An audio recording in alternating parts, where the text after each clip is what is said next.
Javien Forbes, good evening, sir. Before we take the break, just say hello. Hello. The theme for tonight, Javien, is You Don't Know What You Don't Know. And the reason why we're choosing that theme is because tonight is really an information session. It's a sharing of knowledge. It's a session of, we want to know what you're thinking, but we're also going to tell you what we're thinking. Aikisha Al-Shabazz will be calling in very soon.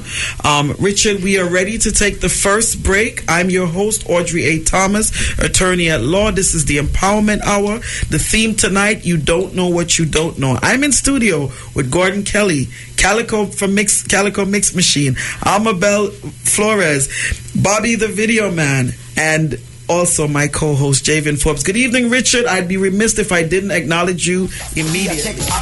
Every black man in the world I run in, I make you know say Black lives matter, Black lives matter. All lives matter to me, I make you know say Black lives matter, Black lives matter. All white man mixed with plaka. Now this is a story all about how our lives got twisted upside down, and I like to be the voice for my people out there, because the black man care. Me wonder if you know say gun no give you the authority to choke with. Why not the uniform they make you so bossy? Handcuff no make a man tough, so be conscious when you are approach with. Serve and protect. Welcome back, ladies and gentlemen. We had such a ball during the break. Amabel says that she's extremely excited. That's my story, and I'm sticking to it. And honored. Yeah, and honored to be in the room with the PhD.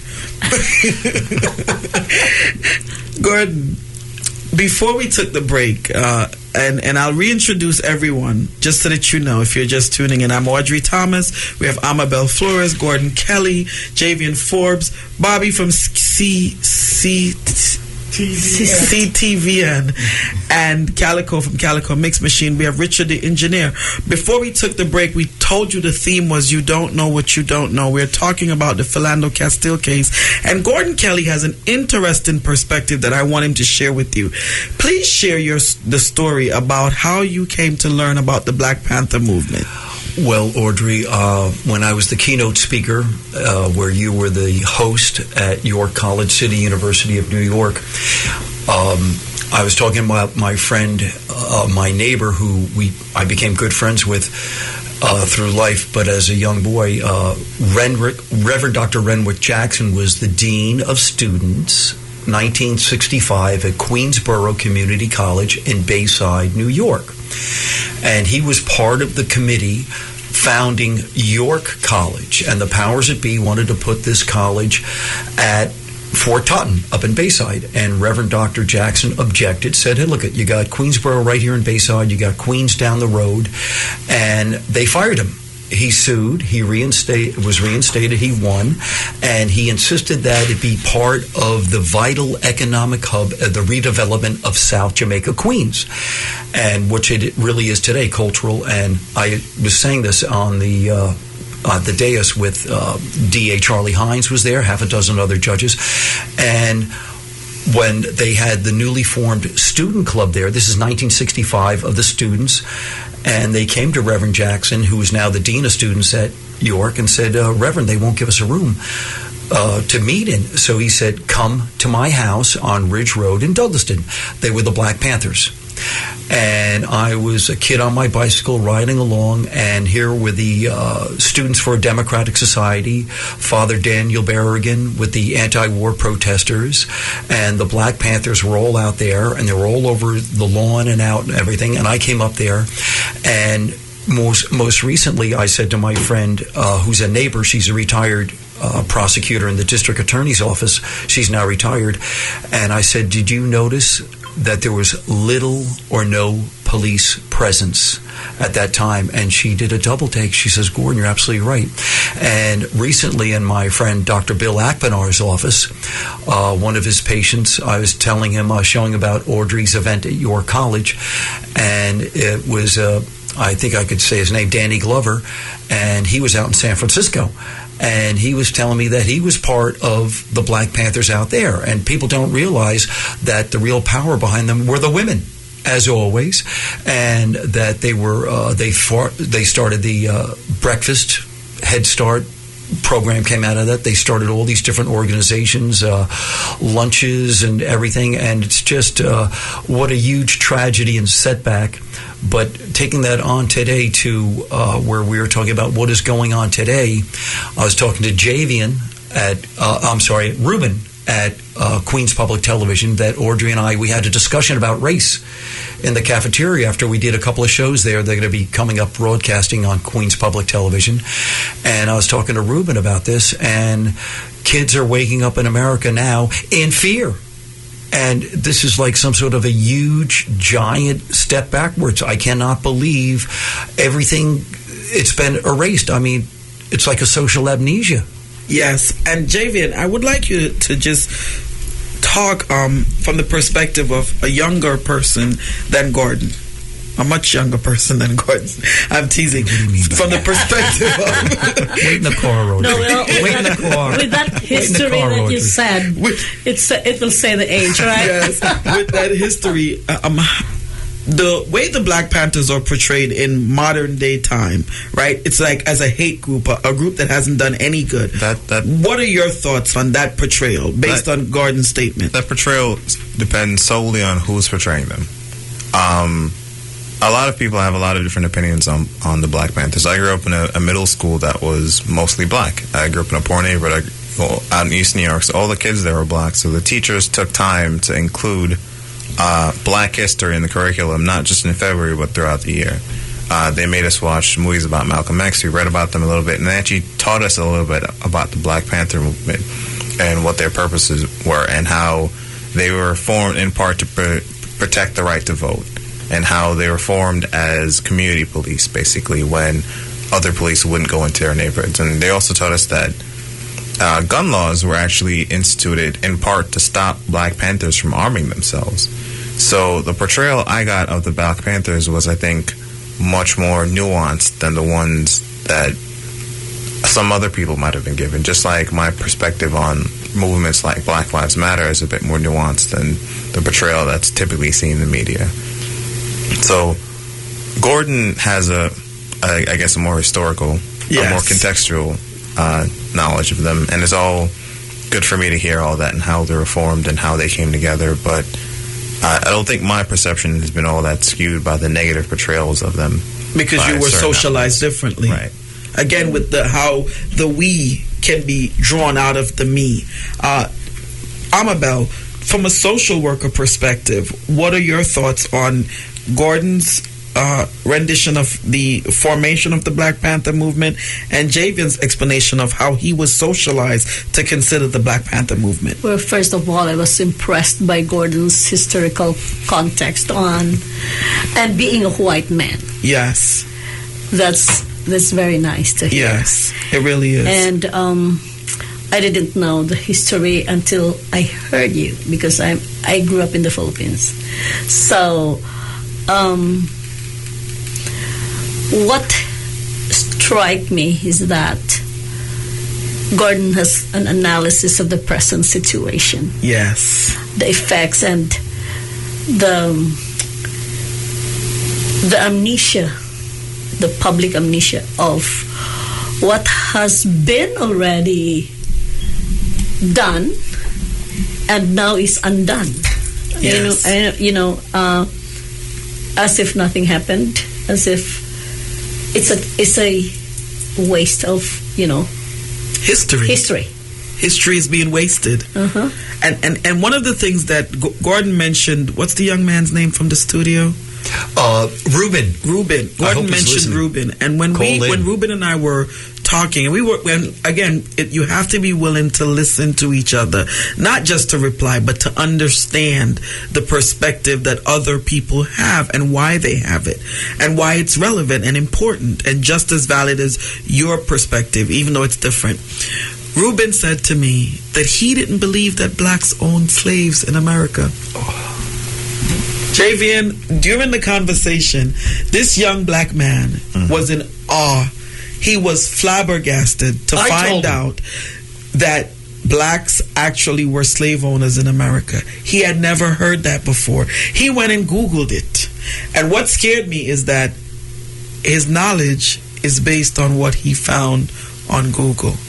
Because just as Google can inform you, Google can be used to misinform. If you research Dr. Martin Luther King, he's not portrayed in some of these websites as a hero, but as a plagiarist, a womanizer, a liar, a myth. And so if that's the only source of history you have, oh my God, what if you're not searching the right database? You will be misinformed. That's why we celebrate a national holiday, his birthday, Reverend Dr. Martin Luther King. Blessed are the peacemakers. He brought everybody together. This is, give me a break.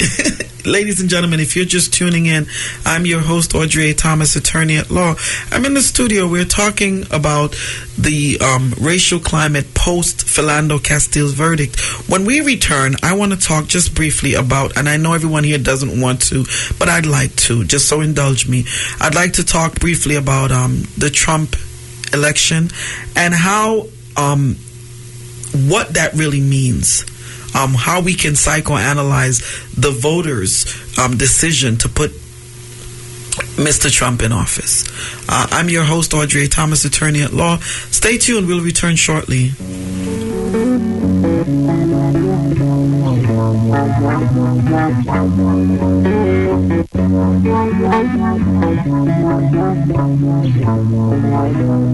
Young Saeed on the track. I know love when I see it. This could never be it. You find a way to come back. The sacrifices you make for them. And so you're the one that's expended yourself and you're not seeing the returns that you feel like you deserve. Exactly. One of the most compelling examples of this is a friend of mine once said to me, yeah, so my mom sacrificed our happiness to help all these people, and my mother died and none of them came to her funeral. I would never, ever help anyone.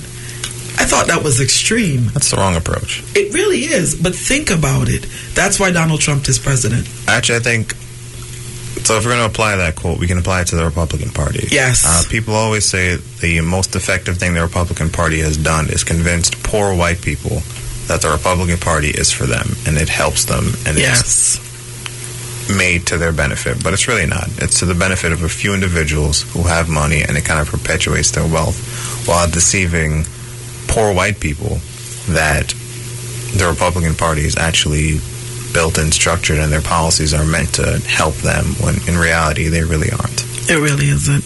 Gordon.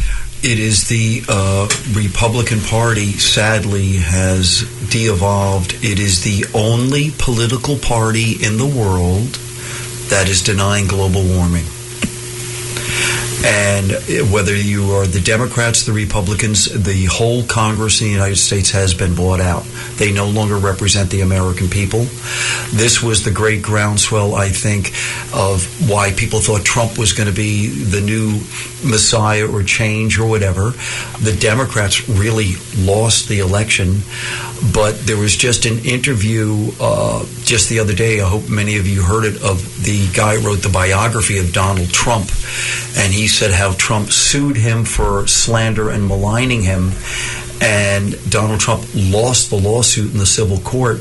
And I think it was allegedly 36 counts of lying, where they presented the papers that he had allegedly signed, the President of the United States. You're not going to get me kicked off the air. I'm warning you. Don't make Trump come to my house. Alleged. He has 11,000 lawsuits. And I just came counting. I just came back from the East End of Long Island, where all these jarheads have my friends have Trump bumper stickers on their pickup trucks. They're all blue-collar people working. And I said, he does not represent you. He represents himself. Mm-hmm. And these people are extremely ignorant. They are narrow-minded. Oh, what's the word, a bigot? Is that the word? Agent Orange. Agent Orange. Number one douchebag Donnie. That's your new hashtag, Donnie. A liar. Let me ask you this question, right? Do you think that there is some logic to the thought process that if my dad marched with the civil rights movement, right? My dad played an active role in the civil rights movement. And now I'm out of work, I'm missing teeth, and we have immigrants who are committing $1 million welfare fraud. That's why I put Trump in office. That is the reasoning behind a lot of the people who chose to elect Trump. They are sick and tired of being sick and tired. They're sick and tired of cutting people the slack, leaving themselves to bleed. Right? This is why I think Brie Butter's song is so powerful, because she said that, I know love when I see it, and this couldn't be it. I cut you the slack, but I'm the one who ended up bleeding. I march with you for your freedoms, and it cost my children jobs later on. And ultimately, we the first law of nature is self-preservation. And while I may think slavery is wrong, I'm not going to want slavery to end if it's sustaining my bloodline. Right? And I think that that's the conversation that people need to have. The police is not going to change their protocols as long as being who they are, in the way they are being who they are, sustains them. If it keeps a certain class or group of people in line and lessens the threat for them and keeps them safe, it's dog eat dog. It's my safety first. How do we address this, Madam Social Worker? I want to go back to... Yes, please. That's the present situation. Yes. The present administration. Yes. If you can call it that. Okay. It's a situation. And then connect to your observation of that song. Yes. I want to look at the immigration situation on the positive aspect of it. What immigration has given to the United States or to America versus the failures of the law. Yes. Now, with the present administration, I just observed that it's more chaotic. It became chaotic due to some not so clear proposals. Yes. And, expressions of bigotry. And I hope that these things will be cleared up in the next few months or so. So that's what I observe now. Yeah. And it's sad because we have so little time and so much to do, right? And I have no fears, right? I live a comfortable life. I have a wonderful title that I can throw in people's faces. When targeted, I can say, I'm an attorney, back off, right? What scares me is, what happens if my children don't carry on the trend? What happens if they don't become attorneys and they are blue-collared workers and they are people who have to deal with the day-to-day hustle and bustle? What legacy am I providing for them that they will not fall victim to the ills that Philando Castile fell victim to? And what about when you look at me and I don't have a chance to say that I'm a lawyer or to give you a reason to think twice before you mess with me? How do I remedy that? Javien, I'm going to let you answer that question because we have 3 minutes left. I always come back to an expression that I can't remember well, but they say the true test of a man is, or the true sign of nobility of a person is a person who plants trees whose shade they will never sit in. That's a truly noble person. Right? How do we structure the world in a way that benefits others and not us? And what do we do about that? Just a little bit about the current administration. It doesn't seem like that's the case. It seems to be very self-centered. None of the programs they're constructing really seem to benefit the world for the next few years. They don't seem to benefit poor immigrants who are coming here to work. They don't seem to benefit our children who have to deal with climate change, or your children, my peers, who will have to deal with climate change in 20, 30, 40, 50 years. The world is changing, and Donald Trump basically said, let's go back to the world as it was 60 years ago. No, 150 years ago. The world wasn't better for all of us then. Right. And what we have to do is make it better for all our successors Yes. in 20, 30, 40 years. Yes. And on that note, I want to thank you all very sincerely. You're welcome. Thank Thank you. you too. Thank you. Reverend Dr. Renwick Jackson said, look for our answer in love. In love. I know love when I see it. Bobby, CTVN. Bless up. Calico Mix Machine.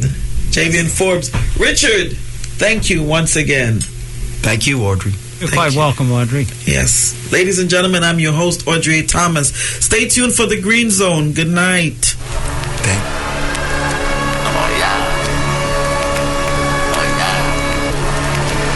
Trying to make it with another case out here, right? Where all the lawyers at? Hey, y'all. Jello Beats, holla at me. Yeah, OG, see some hot lawyer. Like she went to court and beat that case for you. Prosecutor 12 case drop quicker. And she get the record cleaned off for you. And they be in the office time you there with her. And Steve when they working on the clock with her. They all on it. They some go-getters. So if you need a lawyer, you should get with her. Running through these cases till she pass out.